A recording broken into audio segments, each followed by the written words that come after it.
علیکم آقای حسینی. بله خودتون هستین. یه موضوعی برای دخترتون پیش اومده، لطف کنید یک شنبه رأس ساعت 10 تشریف بیارین مدرسه، حتما تشریف بیارین. بفرمایید. سلامت. بفرمایید. قرض از مزاحمت و اینکه شما رو تا اینجا کشوندین و خدمت همسرتون تماس گرفتم و گفتم بهشون که حتما تشریف بیارین و تاکیدم کردم. دیدم چه فیلمایی نگاه میکنه، چه کتابایی میخونه؟ بیشتر کتاباش، درسشو بیشتر میخونه. خب کلاساشو میره. به کسایی که باش رفت و آمد داره. من خودم خیلی مراقب رفت و آمدشم، یعنی میگم هر جوری که هست با خودمه، هیچ خطایی ازش سر نمیزنم. یعنی آدمایی که باشون رفت و آمد میکنه تغییر نکردن؟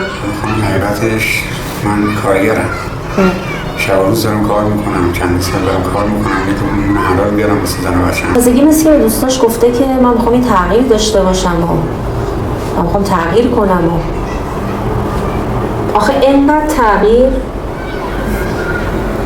توی این مدت کم و راه دیگه‌ای برای من نمونده. من شوکش رو نمیدونم. حالا اگه میخوای مشکل هرش بیرون وایستاده صداش کنم بیاد ببینیم که به چه صورته. بله خواهش میکنم. میدونه که من اومدم؟ بله. بفرمایید.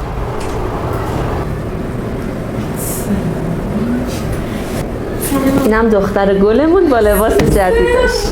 بفرمایید. اینم دختر گلمون که از امروز میخواد تبریک گفتم. برو بگردم استرس دادم به من ند.